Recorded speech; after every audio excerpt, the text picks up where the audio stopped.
অঙ্গনওয়াড়ি কর্মীদের বিক্ষোভ।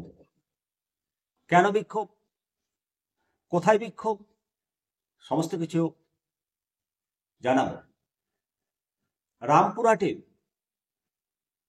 রামপুরহাটে এই বিক্ষোভ কেন? ডিম, সবজি, জ্বালানি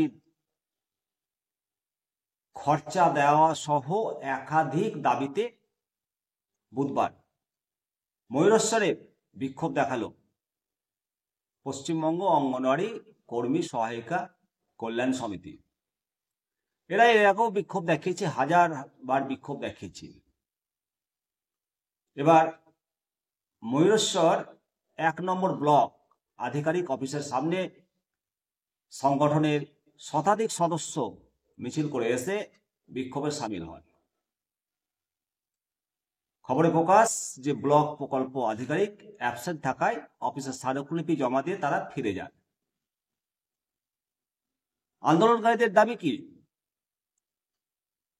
আন্দোলনকারীদের দাবি সুপ্রিম কোর্টের নির্দেশ অনুযায়ী সকলকে গ্র্যাচুইটির টাকা দিতে হবে।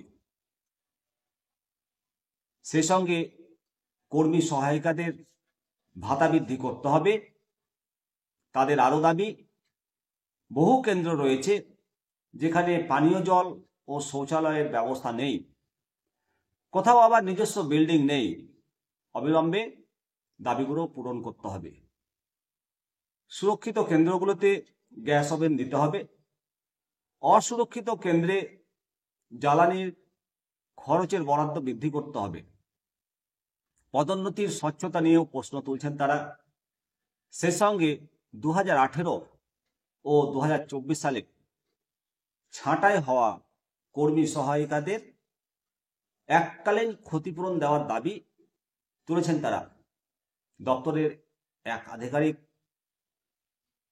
সংবাদ মাধ্যম সূত্রে যেটা উঠে আসছে, বলেছেন যে আন্দোলনকারীদের দাবিপত্র ঊর্ধ্বতন কর্তৃপক্ষকে পাঠিয়ে দেওয়া হবে। এদিন মোহাম্মদবাজার ও নলহাটি একই দাবিতে তারাও আন্দোলনে নেমেছেন কর্মী এবং সহায়িকারা। অঙ্গনারীরা একাধিকবার তারা আন্দোলন করেন দাবি আদায়ের জন্য, সঙ্গে আশা কর্মীরাও আন্দোলন করেন। এখানে যে দাবিগুলো অত্যন্ত গুরুত্বপূর্ণ। বহু কেন্দ্রে পানীয় জল এবং শৌচালয়ের ব্যবস্থা নেই।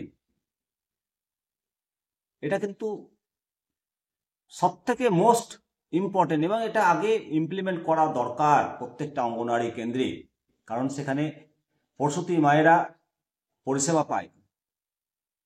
সমস্ত মহিলারাই সেখানে যান, সঙ্গে শিশুরা যান। সুতরাং শৌচালয় একেবারে ফার্স্ট প্রায়োরিটি দরকার। শৌচালয় এবং পানীয় জল, নিরাপদ জল অবশ্যই ব্যবস্থা করা দরকার এবং এটা ফার্স্ট প্রায়োরিটি দিতে হবে। একই সঙ্গে বহু স্কুলে নিজস্ব বিল্ডিং নেই, এটা একেবারে সত্য কথা। কোথাও গাছতলায় হয়, কোথাও পরের বাড়িতে হয়, আর না হলে ছাই ফেলতে ভাঙাগুলো প্রাথমিক বিদ্যালয় হয়। প্রাথমিক বিদ্যালয়ে প্রচুর সেন্টার আছে, তারা দিনের পর দিন প্রাথমিক বিদ্যালয়ের বিদ্যুৎ ব্যবহার করে, কোনো বিলও দিতে পারে না এবং কোনো পারমিশনও তাদের নেই। শুধু সরকারি প্রজেক্ট এই হিসেবে বিল্ডিংয়ে তারা এক ছাতার তলে থাকে এবং প্রাথমিক বিদ্যালয়গুলো তাদেরকে রাখে। অনেক অসুবিধা হয় প্রাথমিক বিদ্যালয় আইসিডিএস সেন্টার থাকার ফলে। মর্নিং শিফট যখন বিদ্যালয়গুলো চলে তখন সেন্টারগুলো ডে করতে হয়। আবার হেলথ ক্যাম্প চলে প্রাথমিক বিদ্যালয়গুলোতে আইসিডিএস সেন্টার থাকার জন্য, এতে ক্লাস হ্যাম্পার হয়।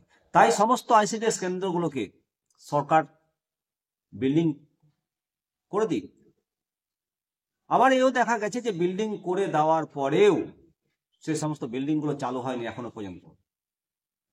পর্যন্ত আইসিডিএস বিল্ডিং চালু হয়নি এবং বিল্ডিং তৈরি করে দেওয়ার পর সেই বিল্ডিং এখনো উদ্বোধন হয়নি, বছরের পর বছর কেটে গেছে, বিল্ডিং খোলে না। এমনও দেখা যাচ্ছে যে আইসিডিএস কেন্দ্রগুলো বাড়িতে চলে, নিজের বাড়িতে।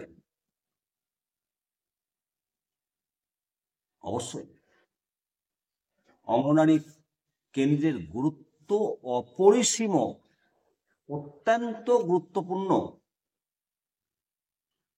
মা এবং শিশুদের পুষ্টি এখানে সরবরাহ হয়, এখানে কোনো রূপ কম্প্রোমাইজ চলে না।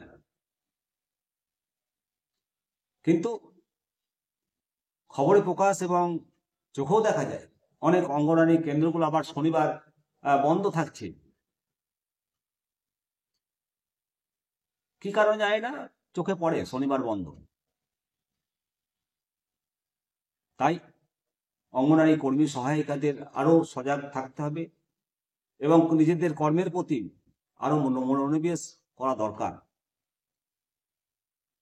মনে রাখতে হবে যে প্রত্যেকটি শিশুগুলো তাদের যে পর্যাপ্ত পরিমাণ বরাদ্দ, সেটা কিন্তু তাদের অধিকারের মধ্যে পড়ে। সেই অধিকার থেকে কেউ তাদেরকে বঞ্চিত করতে পারে না। তাই দাবি আদায় হোক, দাবি জোর হোক, যে সমস্ত ডেপুটেশনগুলো দিচ্ছে একেবারে যুক্তিসঙ্গত। সেই সঙ্গে অঙ্গনারী কেন্দ্রগুলোকে আরো আকর্ষণীয় করে তুলতে হবে অভিভাবকদের নিকট, আরো আকর্ষণীয় করে তুলতে হবে প্রসূতি মায়েদের নিকট। এই দায়িত্ব অঙ্গনারী কেন্দ্রের কর্মী সহায়িকাদের। তাই সবাইকে বলবো যে অঙ্গনারী কেন্দ্রগুলো যাতে ভালোভাবে চলে, সরকার দায়িত্ব দিয়েছে আপনাদের ওপর। অঙ্গনারী সেন্টার চালানোর দায়িত্ব অঙ্গনারী কর্মীর ওপর, প্রাথমিক বিদ্যালয় চালানোর দায়িত্ব শিক্ষকের ওপর, প্রধান শিক্ষকের ওপর।